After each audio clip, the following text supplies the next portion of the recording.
Hello दोस्तों, welcome है आपका कलाम एजुकेशनल पॉइंट में। दोस्त आज हम पढ़ने वाले हैं एनसीईआरटी से। ठीक है, एनसीईआरटी का साइंस पढ़ेंगे।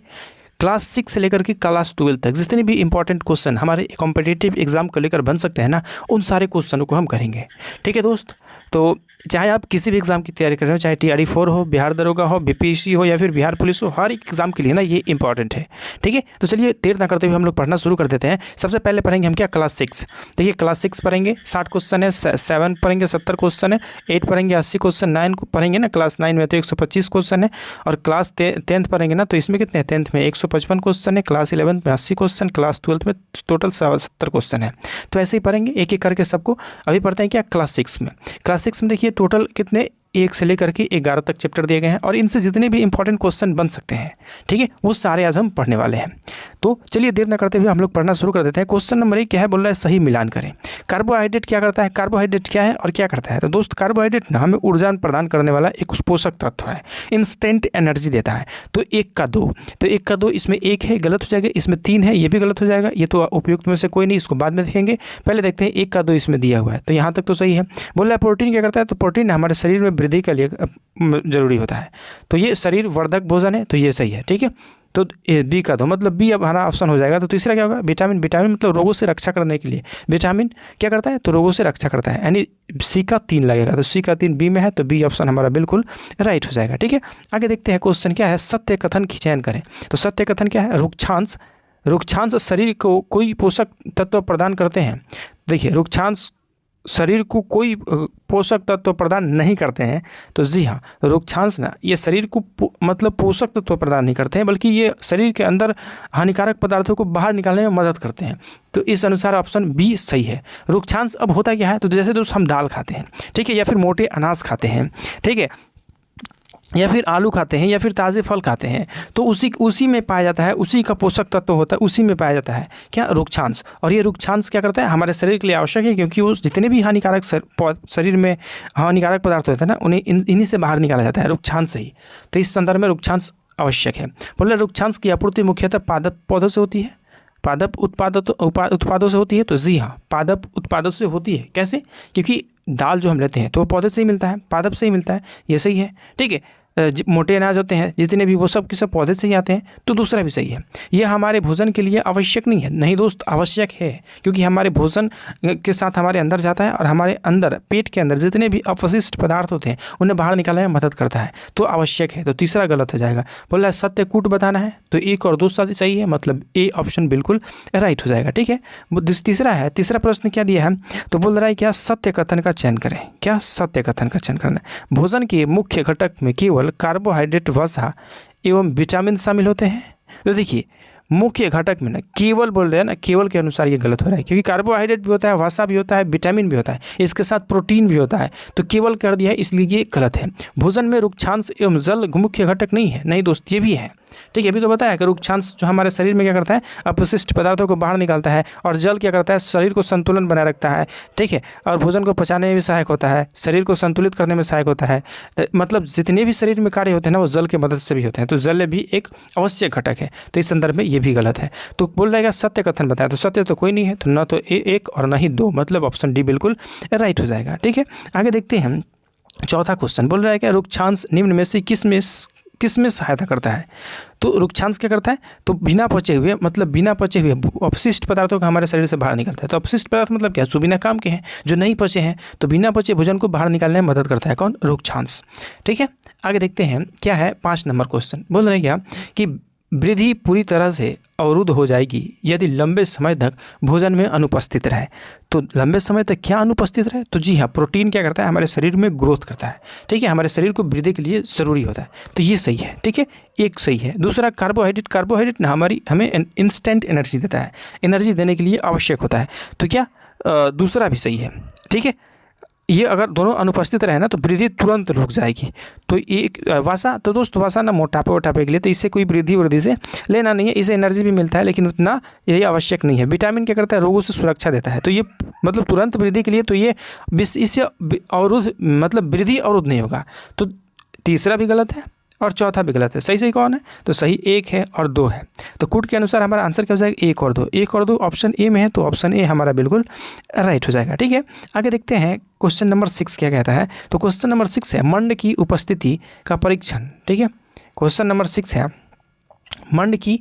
मंड मतलब स्टार्च, ठीक है, की उपस्थिति का परीक्षण करने के लिए खाद्य पदार्थों पर किस रसायन की बूंदें डाली जाती हैं। तो खाद्य पदार्थ पर किस रसायन की बूंदें डाली जाती है, किसका पता करने के लिए? तो मंड की उपस्थिति का पता लगाने के लिए। तो वो डाला जाता है ना आयोडीन विलयन का। किसका? आयोडीन विलयन का। ठीक है, इसी का बूंद डाला जाता है। आगे देखते हैं 7 नंबर क्वेश्चन क्या कहता है। तो 7 नंबर क्वेश्चन है जैसे अभिकारक और कथन दिए हुए हैं। ठीक है, अभिकारक और कथन दिए हुए हैं, तो देखते हैं क्या है। बोल रहा है कि कांच, जल और वायु तथा सभी प्लास्टिक पारदर्शी पदार्थ के उदाहरण है। बोल रहा है कांच, जल, वायु तथा सभी प्लास्टिक पारदर्शी दोस्त क्या होता है? जैसे कि क्या बोलते हैं ना कि प्रकाश के आधार पर पदार्थ 3 तरीके के होते हैं, पारदर्शी, अपारदर्शी, परभासी।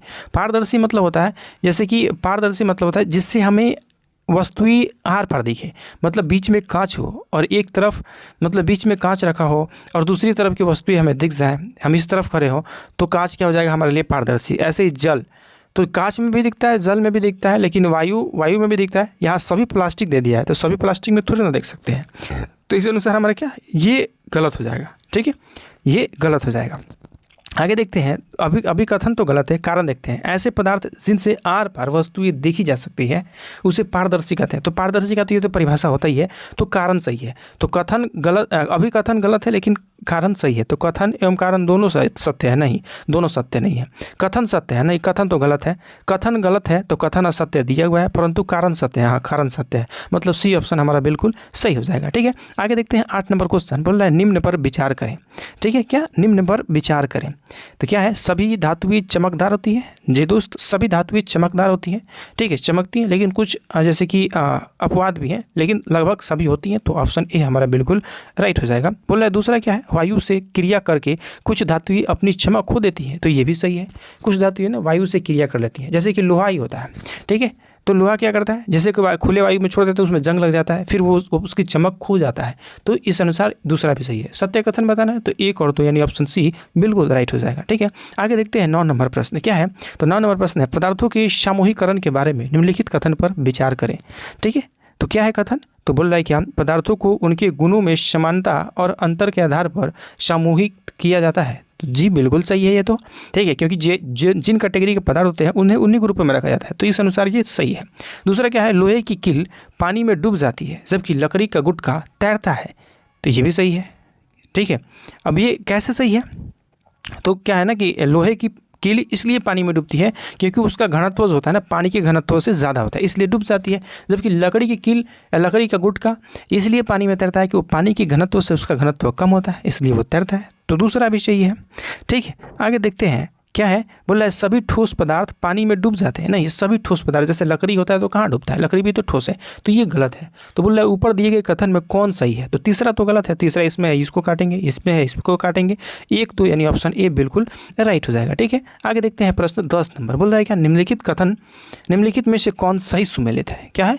सही सुमेलित है। यहाँ दिया गया विधि और पदार्थों के पृथक्करण करने के पदार्थों का पृथक्करण, ये इधर दिया गया, इसमें मिलान करना है। बोल रहा है कि कौन सुमेलित है, सुमेलित कौन है ये बताना है। ठीक है, तो बोल रहा है निस्तारण, तो अनाज से भूसा को पृथक करना निस्तारण कहलाता है। नहीं, ये गलत है, उसे ना कहते हैं निष्पावन कहते हैं। वाष्पन क्या होता है? तो वाष्पन जो होता है ना वो होता है द्रव में घुले ठोस को अलग करना ही क्या कहलाता है? वाष्पन कहलाता है। द्रव में घुले ठोस को अलग करने की विधि को क्या कहते हैं? वाष्पन कहते हैं। ठीक है, और निष्वापन क्या होता है? तो निष्वापन अनाज में भूसा को पृथक करने की विधि है। और रेत एवं जल के मिश्रण से जल को अलग करने की विधि को ना क्या कहते हैं? निस्तारण। तो निस्तारण क्या होता है? रेत से जल के मिश्रण को अलग करने की विधि को अलग करने की विधि को निस्तारण कहते हैं।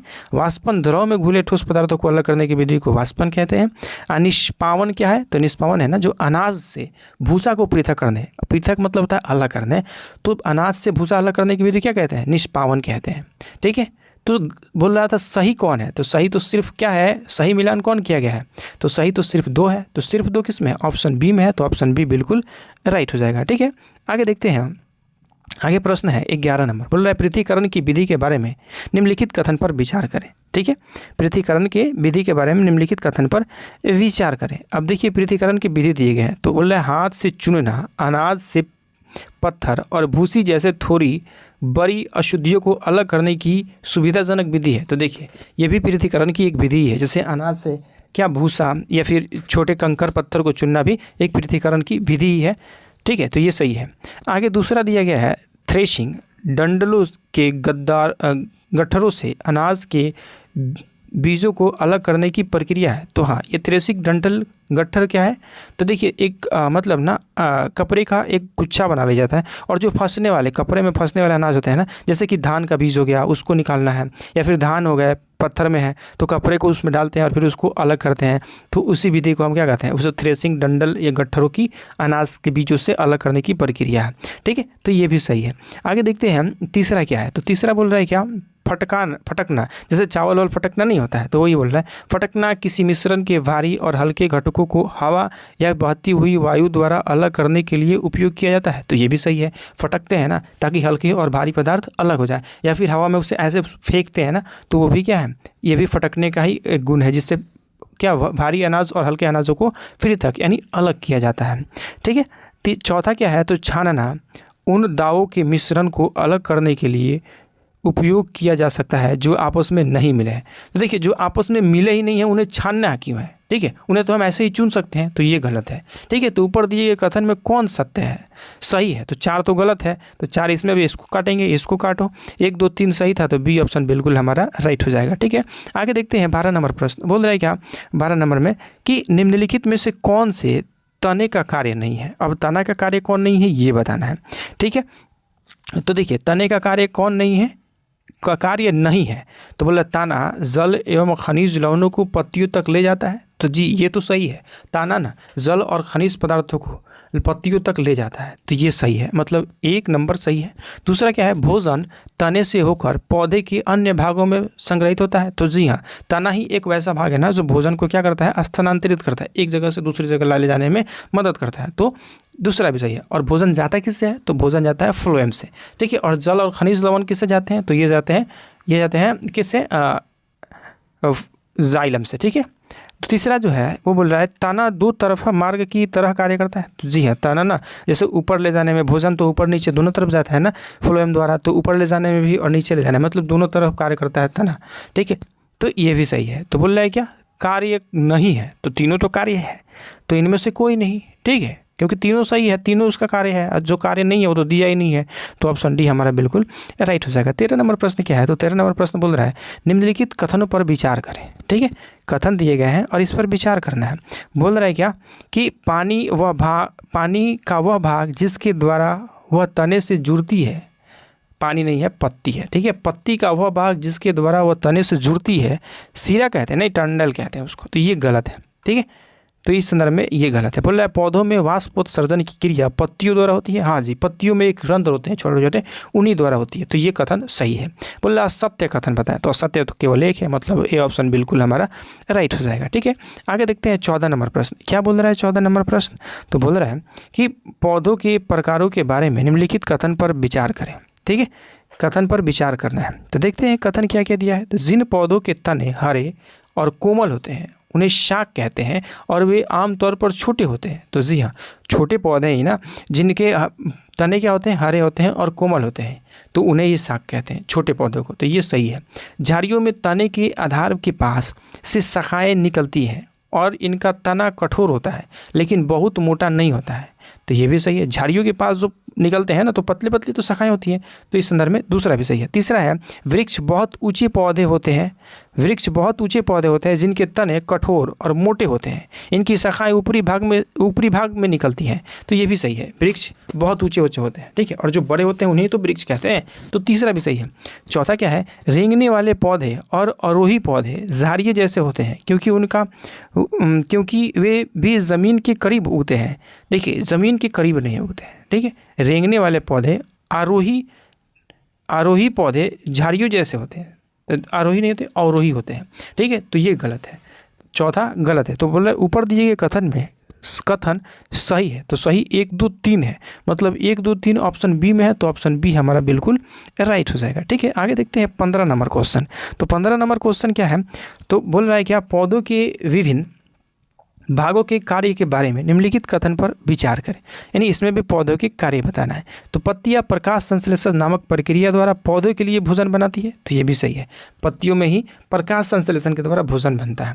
प्रकाश संश्लेषण की प्रक्रिया के दौरान पानी से ऑक्सीजन निकलती है, तो जी हाँ, पानी से ही, यानी H2O से ही जल ऑक्सीजन लेते हैं पौधे और उसका उपयोग करते हैं भोजन बनाने में, तो ये भी सही है। ठीक है, बोल रहा है तीसरा क्या है, पानी में सिराएं की बनावट को सिरा विन्यास कहते हैं, जाल जैसी बनावट को जालिका रूपी सिरा विन्यास कहते हैं, तो ये भी सही है। ठीक है, जो सिरा विन्यास क्यों कहते हैं, जो सिराओं की, पत्तियों में जो सिराओं होती है ना, सिराओं की बनावट को सिरा विन्यास कहते हैं, और जाल जैसी बनावट को जालिका रूपी सिरा विन्यास कहते हैं, तो तीसरा भी सही है। चौथा जो है वो बोल रहा है, तना पौधों में पत्तियों से जड़ों तक पानी को नीचे की ओर पहुँचाता है, तो देखिए तना क्या है, ताना पौधे में पत्तियों से जड़ों तक नहीं, जड़ों से पत्तियों तक। ठीक है, ये उल्टा दे दिया गया, ऊपर से पानी, तो ऊपर से तो पानी थोड़ी ना आता है, नीचे से जाता है, जड़ द्वारा खींचा जाता है, तो जड़ों से पत्तियों तक पहुंचाता है, ना कि पत्तियों से जड़ों तक पहुंचाता है, तो ये गलत है। बोला ऊपर दिए गए कथन में सही है, तो सही कौन कौन है, 1 2 3 है, और 1 2 ऑप्शन किस में दिया गया है, तो 1 2 3 तो ऑप्शन बी में है, तो ऑप्शन बी हमारा बिल्कुल राइट हो जाएगा। ठीक है, आगे देखते हैं 16 नंबर प्रश्न। 16 नंबर प्रश्न क्या है, तो 16 नंबर प्रश्न बोल रहा है, निम्नलिखित में से वाष्पीकरण की सही परिभाषा कौन सी है।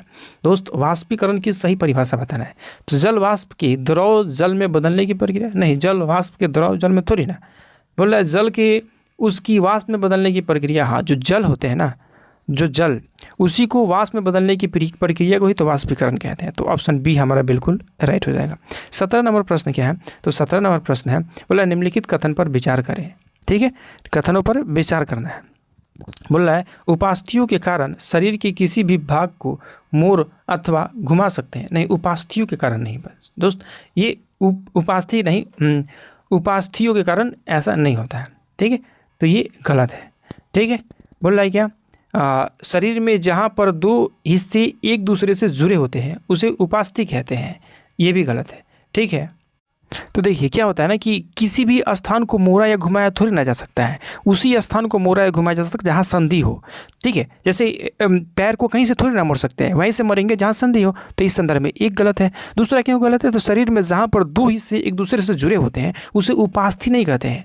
ठीक है, जैसे ये हाथ है, तो हाथ की जो कलाई है, ठीक है, और कलाई के बाद यहाँ जो है ये टंडल, तो इसको हम संधि कहते हैं, इसको उपास्थि नहीं कहते हैं, तो इसलिए ये भी गलत है। तो बोल रहा है सत्य कथन बताए, तो ना तो 1 और ना 2, ऑप्शन डी हमारा बिल्कुल राइट होगा। ठीक है, आगे है 18 नंबर प्रश्न। 18 नंबर प्रश्न क्या बोल रहा है, मिलान करना है, बोल रहा है सही मिलान करें। ठीक है, सही मिलान करें, तो क्या है, बोल रहा है कुंदुक खलिक संधि, तो ये कहाँ होता है कुंदुक खलिक संधि, तो ये होता है ना सभी दिशाओं में गति करने के लिए, जैसे कि सभी दिशा में कौन करता है, हमारा कलाई सभी दिशा में गति करता है ना, तो यही होता है कुंदुक खलिक का संधि। ठीक है, सभी दिशा में गति करने के लिए। अब धुरा संधि कहाँ होता है, तो धुरा संधि ना जैसे कि आगे पीछे एवं दाएं बाएं जो मुड़ता है ना, जैसे हमारा गर्दन हो गया, वही होता है धुरा संधि। ठीक है, अब आगे हिज ज्वाइंट यानी हिज संधि कहाँ होता है, तो हिज संधि ना जैसे एक ही दिशा में, जैसे हमारा पैर हो गया या फिर हाथ हो गया, तो ये सिर्फ एक दिशा में मुड़ता है, तो वहाँ होता है हिज ज्वाइंट। ठीक है, हिज संधि। अचल संधि कहाँ होता है, तो जहाँ मतलब ऊपरी जबड़ा जैसे कि कपाल, मध्य संधि, जहाँ की हड्डियाँ हिलती ही नहीं है, जैसे हमारे माथे की जैसे कपार के अंदर जो हड्डियाँ होती हैं वो हिलती है क्या, नहीं हिलती हैं, तो वो अचल संधि है। ठीक है, जबड़ा जो हमारे जीभ से ऊपर जो टकराता है ना जबड़ा, वो हिलता है क्या, नहीं हिलता है ना, तो वो भी अचल संधि है। तो ये ऑप्शन दूसरा जाके मिलेगा डी। ठीक है, तो इस अनुसार हमारा राइट आंसर कौन सा हो रहा है, 1 का 3, तो 1 का 3 और बी का 1, तो 1 का 3 बी का 1, यानी ऑप्शन बी हमारा बिल्कुल राइट हो जाएगा। 19 नंबर प्रश्न क्या है, तो 19 नंबर प्रश्न बोल रहा है निम्नलिखित कथन पर विचार करें। ठीक है, कथन पर विचार करना है और सत्य कथन के बारे में बताना है। सत्य कथन कौन है? तो बोल रहा है पसलियाँ मेरुदंड से जुड़ी होती है। तो जी हाँ, पसलियाँ ना मेरुदंड से जुड़ी होती है। वक्ष के दोनों तरफ 12 जोड़ी पसलियाँ होती हैं। दोस्त 12 जोड़ी पसलियाँ नहीं होती, 12 पसलियाँ होती हैं, तो यहाँ जोड़ी नहीं होगा। ठीक है, शरीर के सभी अंग पसलियाँ के पिंजरे में सुरक्षित होते हैं? नहीं, सभी अंग थोड़ी ना, सिर्फ कुछ ही अंग होते हैं, जैसे कि हमारा हार्ट हो गया, ठीक, किडनी, तो ये सब होते हैं। ठीक है, तो इस संदर्भ में दूसरा तीसरा गलत है, एक सही है। सत्य कथन बताना है तो केवल एक यानी ऑप्शन बी हमारा बिल्कुल राइट हो जाएगा। ठीक है, आगे देखते हैं 20 नंबर प्रश्न। 20 नंबर प्रश्न क्या है? केंचुए के बारे में असत्य यानी गलत कथन का चयन करें। यह अपने रास्ते में आने वाली मिट्टी को खाता है। तो जी हाँ, केंचुआ मिट्टी को खाता है। ठीक है, तो ये सही है। बोल रहा है इनमें अस्थियाँ पाई जाती हैं? नहीं, अस्थियाँ थोड़ी, हड्डी वड्डी कहाँ इसमें, तो बी ऑप्शन हमारा गलत है। पेशियाँ शरीर के टखने बढ़ने में सहायता करती हैं? तो ये सही है। ठीक है, पेशियाँ शरीर के घटने बढ़ने में सहायता करती हैं, तो सही है। शरीर में चिकने पदार्थ चलने में सहायता करते हैं? तो ये भी सही है। ठीक है, कार्टिलेज या फिर जो चिकने पदार्थ होते हैं वो चलने में सहायता करते हैं, तो ये डी भी सही है। क्या बोलना था? असत्य कथन, यानी बी ऑप्शन हमारा बिल्कुल राइट होगा इसका। आगे देखते हैं क्या है 21 नंबर प्रश्न। 21 नंबर प्रश्न बोल रहा है कि घोंघा के बाह्य कंकाल पर विचार करें। ठीक है, इसे तो जो घोंघा के बाह्य कंकाल होता है ना, उसे हम कवच कहते हैं। ठीक है, उसका कवच है, तो दूसरा 1 नंबर सही होगा। यह अस्थियों का नहीं, उपास्थियों का, तो हमारा ये दूसरा गलत हो जाएगा। यह चलने में सहायता करता है? ऐसा कोई नहीं है, वो सुरक्षा देता है। ठीक है, चलने में कोई सहायता वहायता नहीं करता है, तो तीसरा भी सही है, गलत है। तो सत्य कथन बताना है तो सत्य तो केवल एक, यानी ऑप्शन ए बिल्कुल सही हो जाएगा। ठीक है, देखते हैं आगे 22 नंबर प्रश्न क्या है। तो 22 नंबर प्रश्न बोल रहा है पक्षियों का शरीर उड़ने हेतु अनुकूल होता है, क्योंकि, अब क्यों अनुकूल होता है? तो क्योंकि अस्थियों में वायु प्रकोष्ठ होते हैं। तो जी हाँ, बिल्कुल सही है, उनके अस्थियों में वायु प्रकोष्ठ होते हैं जो उड़ने में मदद करते हैं, तो ये भी सही है। ठीक है, उसके बाद क्या है? अस्थियाँ हल्की परंतु मुलायम होती है? नहीं, हल्की और मुलायम नहीं होती है। ठीक है, तो ये गलत है। अगर पाद रूपांतरित होकर पंख बनते हैं तो जो आगे जो होते हैं ना, जैसे वो रुकते हैं तो सिकुड़ उड़ा लेते हैं, तो वही तो आगे जब उड़ना होता है तो रूपांतरित होकर पंख बन जाते हैं, तो तीसरा भी सही है। तो 1 और 3 सही है, 2 गलत है। ठीक है, तो क्या पूछा है? सत्य कथन बताएं। तो 1 और 3 किस में है? ऑप्शन ए में है, तो ऑप्शन ए हमारा बिल्कुल राइट हो जाएगा। आगे जो है 23 नंबर प्रश्न बोल रहा है क्या कि मछली के संबंध में निम्नलिखित कथन पर विचार करें। इसका कंकाल दृढ़ अस्थियों का ढका रहता है। कंकाल दृढ़ अस्थियों से कहाँ ढका रहता है? गलत है। पंख तैरते समय संतुलित बनाए रखते हैं? तो जी हाँ, पंख जो होते हैं ना, तैरते समय उनके शरीर को संतुलित बनाए रखते हैं, बी सही है, दूसरा सही है। तीसरा जो है मछली के पंख दिशा निर्धारण में भी सहायता करता है, तो ये भी सही है। पंख इसलिए लगाया जाता है कि वो दिशा निर्धारण कर सके और शरीर संतुलित में रहे। ठीक है, तो 2 3 सही है। ठीक है, सत्य कथन ही बताना है, तो सत्य कथन 2 3 किस में है? ऑप्शन बी में है, तो ऑप्शन बी हमारा बिल्कुल राइट हो जाएगा। आगे देखते हैं 24 नंबर प्रश्न क्या बोल रहा है। 24 नंबर प्रश्न, हमारे शरीर के कौन से अंग मिलकर किसी हड्डी को हिलाते हैं? ठीक है, तो जो भी हड्डियाँ हिलती हैं किस अंग के मिलने से हिलती है? तो जो मांसपेशियाँ होती हैं और हड्डियाँ हिलती हैं, हड्डियाँ होती हैं, उन्हीं के मिलने से तो अंग या फिर कोई हड्डी हिलती है। ठीक है, तो ऑप्शन बी हमारा बिल्कुल राइट हो जाएगा। ठीक है, आगे देखते हैं 25 नंबर क्वेश्चन, तिलचट्टे को उड़ने में सहायता करता है। अब तिलचट्टे को क्या उड़ने में सहायता करता है? तो वो करता है ना वक्ष की पेशियाँ, उनकी जो वक्ष की पेशियाँ होती है ना, वही उनके उड़ने में मदद करती हैं। ठीक है, आगे देखते हैं 26 नंबर प्रश्न क्या है। तो 26 नंबर प्रश्न है हमारी कलाई के बारे में। क्या बोल रहा है? हमारी कलाई अत्यधिक लचीली होती है, कई दिशाओं में मुड़ सकती है। यह कलाई किन छोटी छोटी अस्थियों से मिलकर बनी होती है? तो ये किन छोटी छोटी, तो ये बनी होती है कार्पेल से मिलकर के। ठीक है, ऑप्शन बी हमारा बिल्कुल राइट हो जाएगा। कलाई के बारे में याद रखेंगे, ये बहुत इंपॉर्टेंट क्वेश्चन है दोस्त। आगे देखते हैं 27 नंबर प्रश्न बोल रहे हैं हमारे शरीर का वह हिस्सा, ठीक है, वह हिस्सा जिसके सहारे हम बैठते हैं, जो हमारे पेट के निचले अंगों की रक्षा करता है, किस अस्थि संरचना से बना होता है? ठीक है, किस अस्थि संरचना से बना होता है? तो वो बना होता है श्रेणी अस्थिया से। किससे? श्रेणी अस्थिया, या फिर इसको बोलते हैं निब्बत अस्थि। निब्बत अस्थि भी बोलते हैं, याद रखेंगे क्या? श्रेणी अस्थिया या निब्बत अस्थि। आगे देखते हैं 28 नंबर प्रश्न। तो 28 नंबर प्रश्न क्या है? बोल रहा है कि ऊँट के विषय में निम्नलिखित कथन पर विचार करें। ठीक है, 3 कथन दिए गए हैं, बताना है इसमें कौन कौन सही है कौन कौन गलत है। तो बोल रहा है लंबे पैर इन्हें रेत की गर्मी से दूर रखता है। तो जी हाँ, ऊँट में लंबे लंबे पैर होते हैं और लंबे पैर होने की वजह से इन्हें गर्मी थोड़ी कम भी लगती है, क्योंकि वे रेत जो गर्म होते हैं ना उनसे काफ़ी ऊंचे होते हैं। तो इस संदर्भ में ऑप्शन ए बिल्कुल सही है। तीसरा जो है, मूत्रोत्सर्जन की मात्रा बहुत कम होती है। तो जी हाँ, ऊँट पानी भी कम पीते हैं क्योंकि उनमें जो ठुंडल होता है ना वो गर्दन के पास, उसमें वसा होते हैं, उससे अपना पानी की मात्रा को वो एडजस्ट कर लेते हैं। तो पानी पीते कम है, इसलिए मूत्रोत्सर्जन भी कम होता है। तो दूसरा भी सही है। इन्हें पसीना भी कम आता है। जी हाँ, क्योंकि पानी कम पीते हैं तो पसीना भी कम आता है। तो तीसरा भी सही है। बोल रहा है असत्य बताएं। जब तीनों सही है तो असत्य कोई है क्या? तो इनमें से कोई नहीं। तो ऑप्शन डी इसमें दिया है, उपयुक्त में से कोई नहीं। तो ये ऑप्शन डी बिल्कुल राइट हो जाएगा। ठीक है, आगे देखते हैं प्रश्न क्या है। तो बोल रहा है निम्न कथन पर विचार करें। ठीक है, निम्न कथन पर विचार करें। बोल रहा है स्क्विड और ऑक्टोपस छिछले पानी वाले जीव होते हैं? जी नहीं। ठीक है, ये गलत है। वो छिछले पानी वाले जीव नहीं होते हैं। ठीक है, वो खारे पानी में रहते हैं। तो इस संदर्भ में ये गलत है। दूसरा जो है वो डॉल्फिन एवं व्हेल लंबे समय तक बिना सांस के रह सकती हैं। जी हाँ, ये स्तनधारी होती है और ये सांस लेती है। ठीक है, और सांस लेने के लिए इन्हें पानी से ऊपर आना पड़ता है। ठीक है, तो ये इस संदर्भ में ये भी सही है। तो बोल रहा है दूसरा सही है। तो सत्य कथन बताना है, तो सत्य कथन ऑप्शन बी बिल्कुल राइट हो जाएगा। ठीक है, आगे देखते हैं 30 नंबर प्रश्न। 30 नंबर प्रश्न क्या कहता है? तो 30 नंबर प्रश्न है जलीय पौधों के विषय में असत्य कथन, यानी असत्य कहने का मतलब है गलत कथन का चयन करें। ठीक है, तो देखते हैं क्या है। तना छोटा, हल्का एवं खोखला होता है। किसके बारे में बताना है? तो जलीय पौधे के बारे में।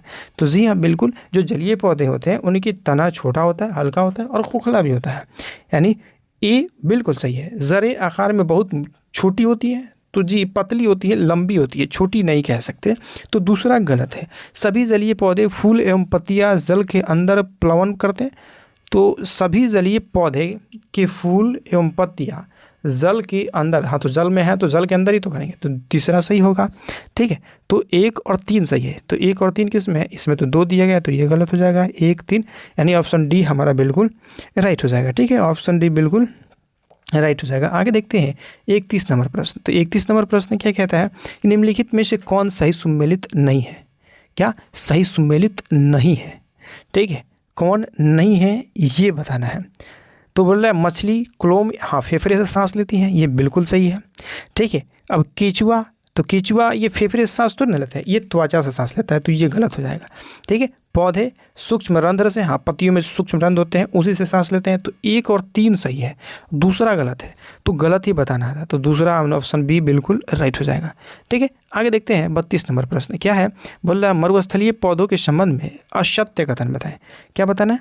असत्य कथन बताना है। ठीक है, असत्य कथन। तो बोल रहा है पौधे वाष्पोत्सर्जन द्वारा बहुत कम मात्रा में निष्कासित करते हैं। तो ये भी सही है। ठीक है, जल बहुत कम मात्रा में निष्कासित करते हैं वाष्पोत्सर्जन द्वारा। ठीक है, क्योंकि छोटे छोटे रंध्र होते हैं और जितनी आवश्यकता होती है। तो ये सत्य है, असत्य बताना है। तो ये तो सत्य है। आगे देखते हैं सभी पादपों में पत्तियां कांटों का रूप ले लेती है। तो नहीं, सभी पादपों में नहीं, मरुस्थलीय जो पौधे होते हैं ना उन्हीं में। तो बी ऑप्शन गलत है। बोल रहा है नागफनी में पत्ते की वास्तव में इनका तना होता है। नहीं, क्या बोल रहे हैं नागफनी में पत्ती वास्तव में इनका तना होता है। हाँ, नागफनी ये मरुस्थल की तरफ निकलते हैं। तो इस संदर्भ में सी भी सही है। डी बोल रहा है पौधों की जड़ें अधिक गहराई में चली जाती है। तो ये भी सही है मरुस्थल में।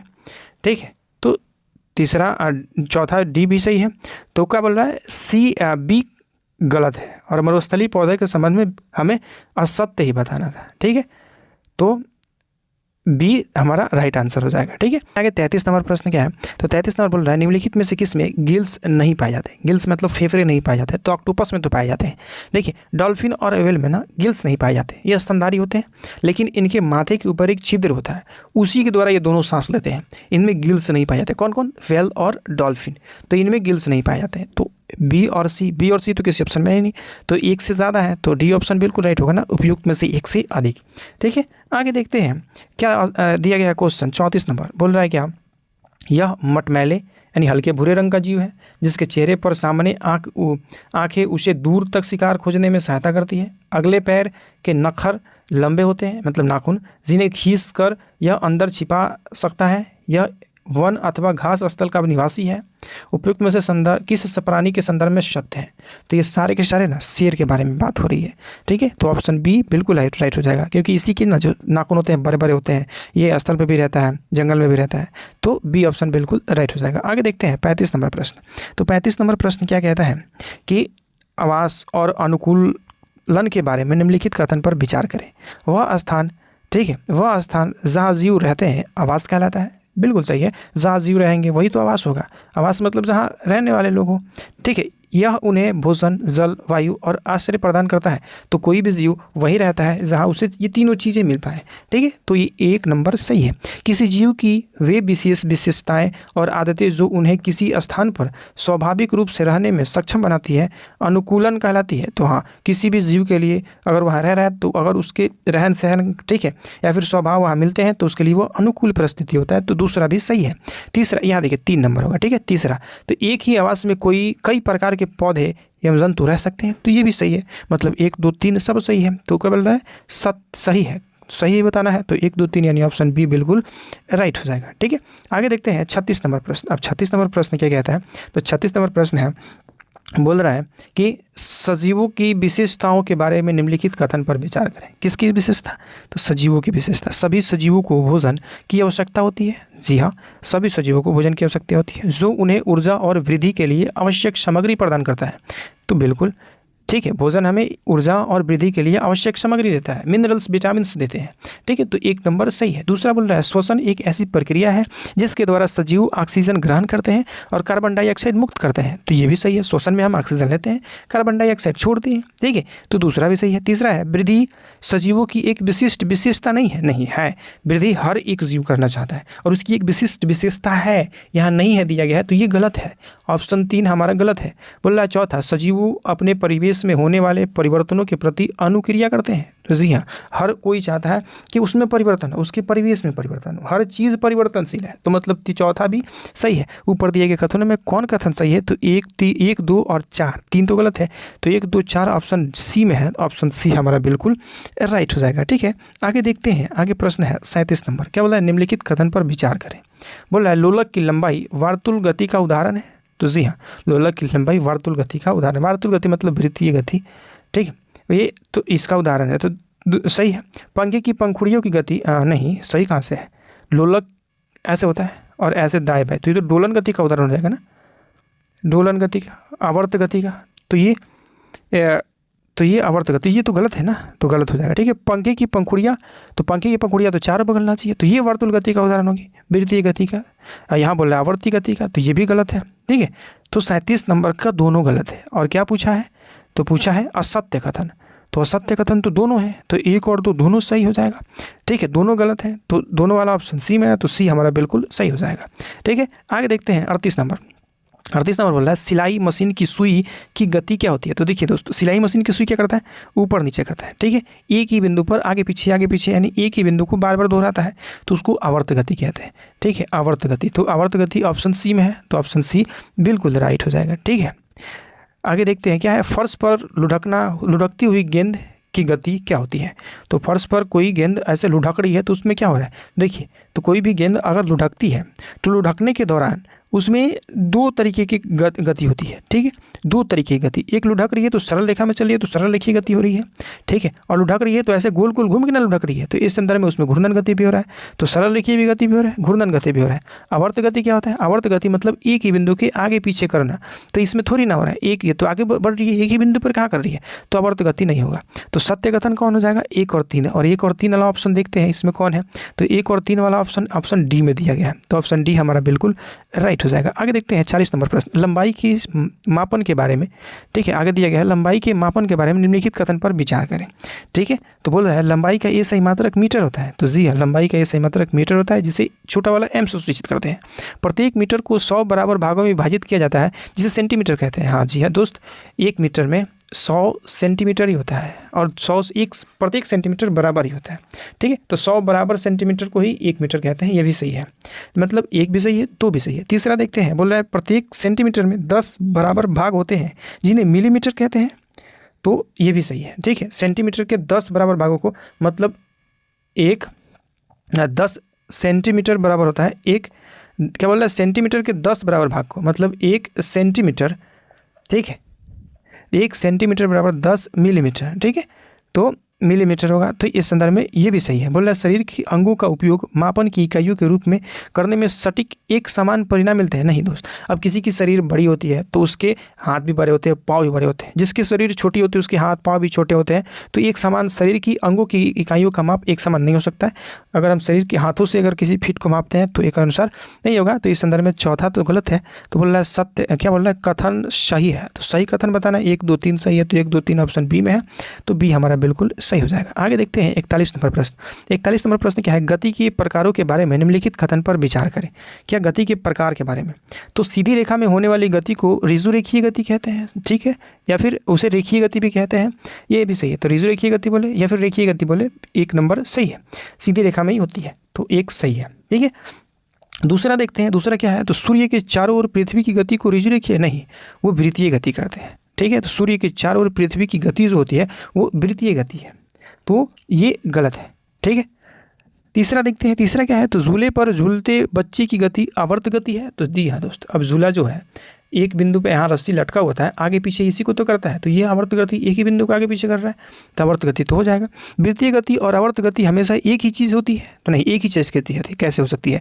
वृत्तीय गति चारों दिशाओं में घूमती है ना, ऐसे वृत्त के चारों तरफ घूमती है, वृत्त के चारों तरफ होता है वृत्तीय गति। लेकिन आवर्त गति क्या होता है, एक ही बिंदु के आगे पीछे होता है। तो इस संदर्भ में ये गलत है। सत्य कथन बताना है ना, कथन सही है।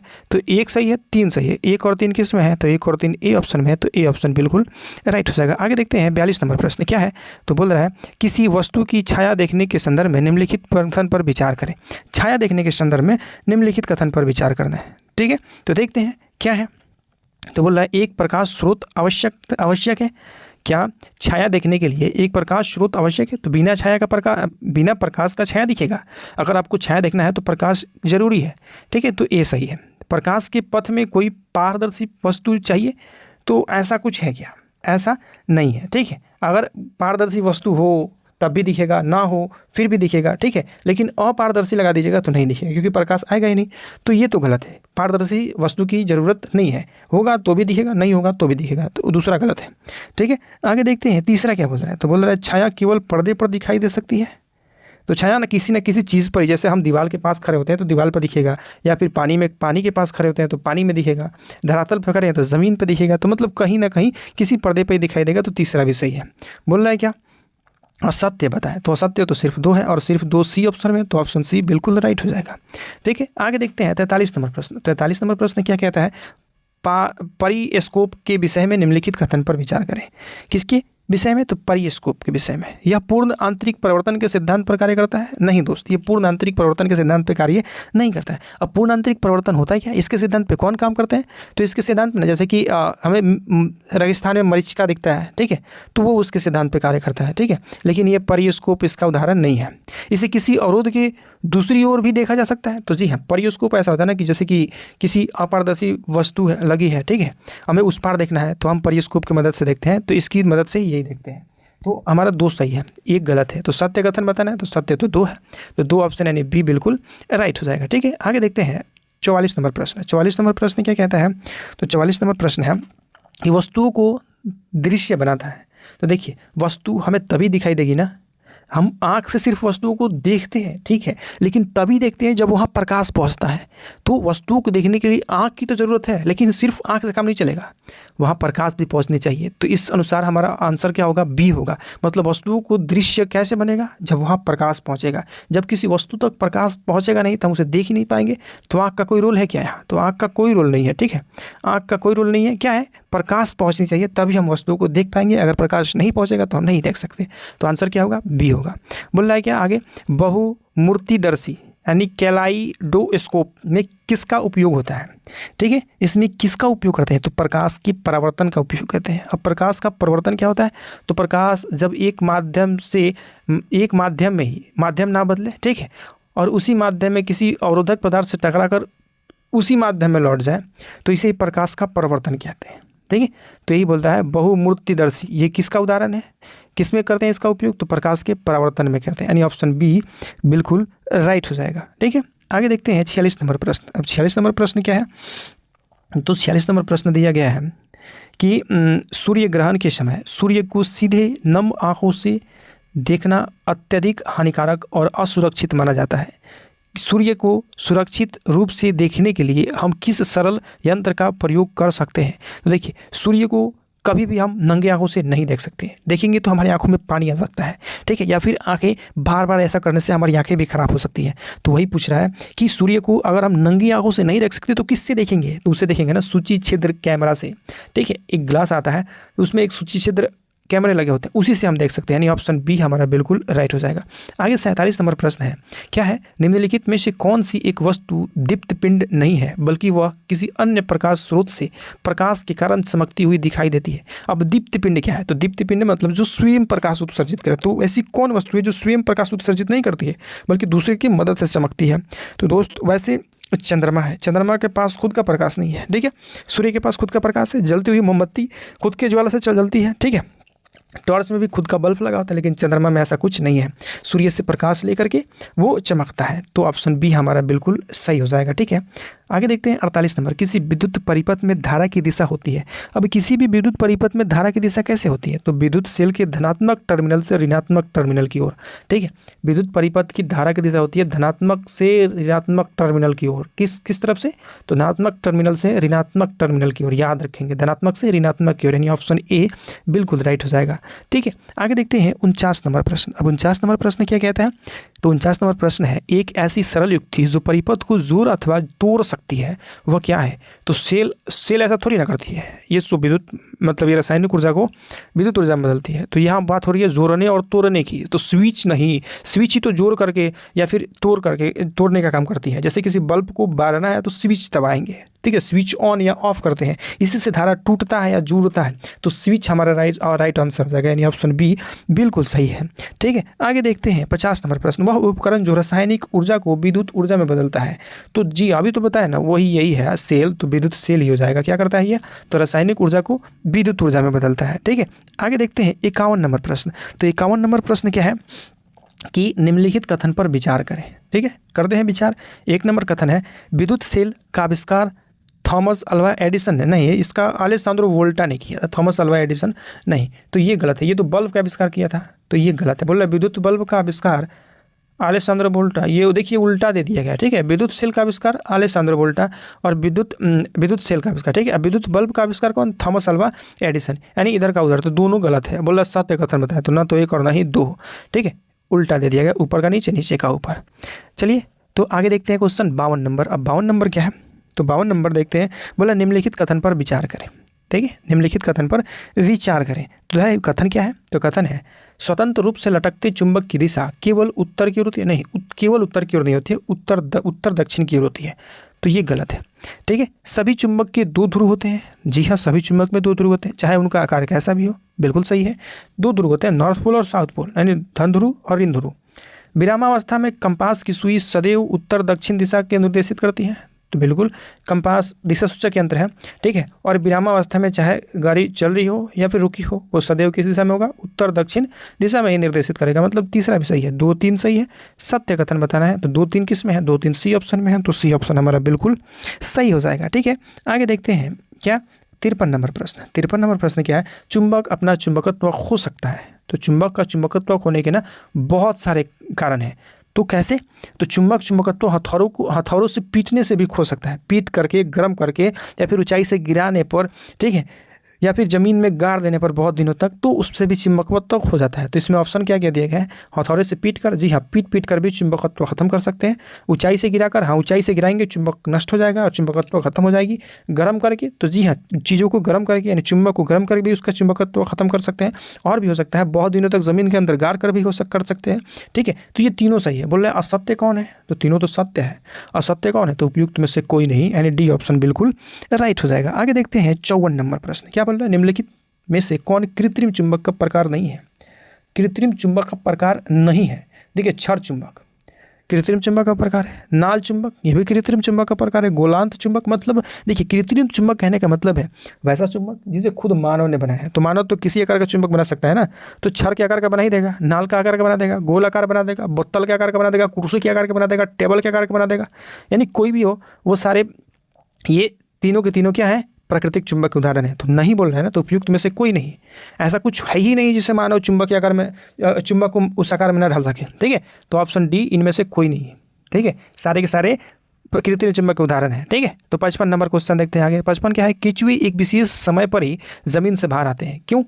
तो केंचुओं के बारे में है कि वो एक विशेष समय पर ही जमीन से बाहर आते हैं, क्यों? कब आते हैं? तो जब भूकंप आता है, नहीं भूकंप में नहीं। कब? भूकंप के समय दिखते हैं क्या केंचुए? नहीं। खेत में दिखते हैं कब? जब हम धान रोपते हैं। और धान कब रोपते हैं? बारिश वाले मौसम में। ठीक है, तो कब? तो जब भारी वर्षा के कारण वो ज़मीन से बाहर निकल जाते हैं। ठीक है, तो ऑप्शन सी हमारा बिल्कुल राइट हो जाएगा। ठीक है, आगे देखते हैं 56 नंबर प्रश्न। 56 नंबर प्रश्न क्या है?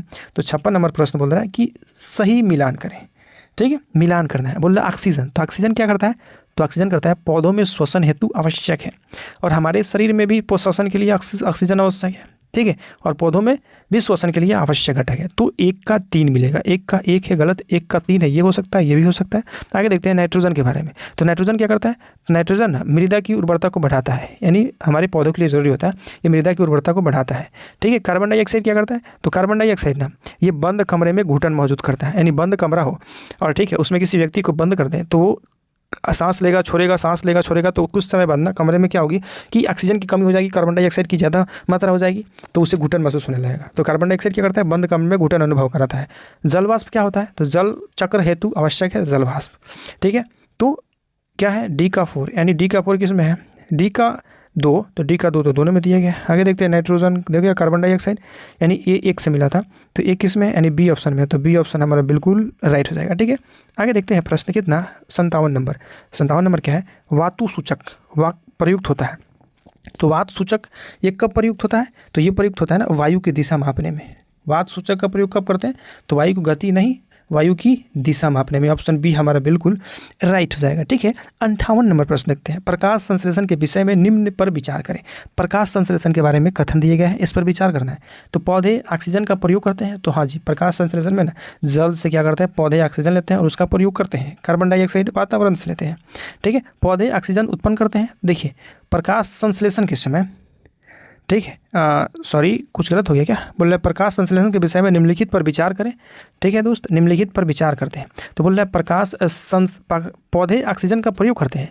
तो देखिए प्रकाश संश्लेषण के दौरान ना इसका उपयोग, पौधे ऑक्सीजन का प्रयोग नहीं करते हैं। ठीक है, इनका वो तो वातावरण से लेते हैं कार्बन डाइऑक्साइड। ठीक है, जल से लेते हैं क्या? जल से क्या लेते हैं? तो जल से लेते हैं जल से लेते हैं ऑक्सीजन। तो पौधे प्रकाश संश्लेषण के दौरान ऑक्सीजन का प्रयोग नहीं करते हैं। ठीक है, पौधे ऑक्सीजन उत्पन्न करते हैं। तो जी हाँ, पौधे ना प्रकाश संश्लेषण, जैसे पूरी दिन प्रकाश संश्लेषण की क्रिया होती है, तो जब पूरी दिन प्रकाश संश्लेषण की क्रिया होगी तो उस समय पौधे वातावरण से कार्बन डाइऑक्साइड लेते हैं। ठीक है, और क्या छोड़ते हैं? ऑक्सीजन छोड़ते हैं, वातावरण को देते हैं। ठीक है, तो इस संदर्भ में हमारा कौन सा ऑप्शन? दूसरा सही है, क्योंकि पौधे ऑक्सीजन उत्पन्न करते हैं प्रकाश संश्लेषण के दौरान और कार्बन डाइऑक्साइड लेते हैं, और रात के समय प्रकाश संश्लेषण की क्रिया नहीं होती है, तो उस समय पौधे वातावरण से ऑक्सीजन लेते हैं और कार्बन डाइऑक्साइड छोड़ते हैं। तो इस संदर्भ में एक गलत है, लेकिन दूसरा हमारा सही है। बोला असत्य कथन बताया, तो असत्य केवल एक है, क्योंकि पौधे ऑक्सीजन का प्रयोग नहीं करते हैं। किस समय? प्रकाश संश्लेषण के समय वो क्या लेते हैं? तो वो कार्बन डाइऑक्साइड लेते हैं, ना कि ऑक्सीजन। तो ये गलत है, दूसरा सही है। असत्य बताना है तो असत्य केवल एक होगा, यानी ऑप्शन ए बिल्कुल राइट हो जाएगा। 59 नंबर प्रश्न देखते हैं दोस्त। 59 नंबर प्रश्न क्या है? तो 59 नंबर प्रश्न बोल रहा है कि हवा और उसके घटक के बारे में नीचे दिए गए कथन पर विचार करें। ठीक है, कथन दिए गए हैं और हवा और उसके घटक के बारे में और उस पर विचार करना है। तो बोल रहा है हवा कई गैसों के मिश्रण होते हैं, तो बिल्कुल सही है, हवा में कई गैसों का मिश्रण होता है। ठीक है, ऑक्सीजन जलने में सहायता करता है, तो जी हाँ, कोई भी पदार्थ अगर जल रहा है तो वो ऑक्सीजन की मदद से ही जल रहा है। ठीक है, अगर उसे बुझाना है तो उस पर कार्बन डाइऑक्साइड डाल दो, वो बुझ जाएगा। ठीक है, और हवा का वह हिस्सा है, तो ऑक्सीजन हवा का ही तो हिस्सा है, तो ये भी सही है। जिसकी ज़रूरत सांस लेने के लिए होती है, तो हाँ ऑक्सीजन का ही तो हम सांस लेने में उपयोग करते हैं, तो दूसरा भी सही है। ठीक है, तीसरा देखते हैं, नाइट्रोजन हवा का घटक है, यहाँ तक तो सही है। जो मोमबत्ती के जलाने में, नहीं, मोमबत्ती किसी भी पदार्थ को जलाने में ना ऑक्सीजन की आवश्यकता होती है, ना कि नाइट्रोजन की।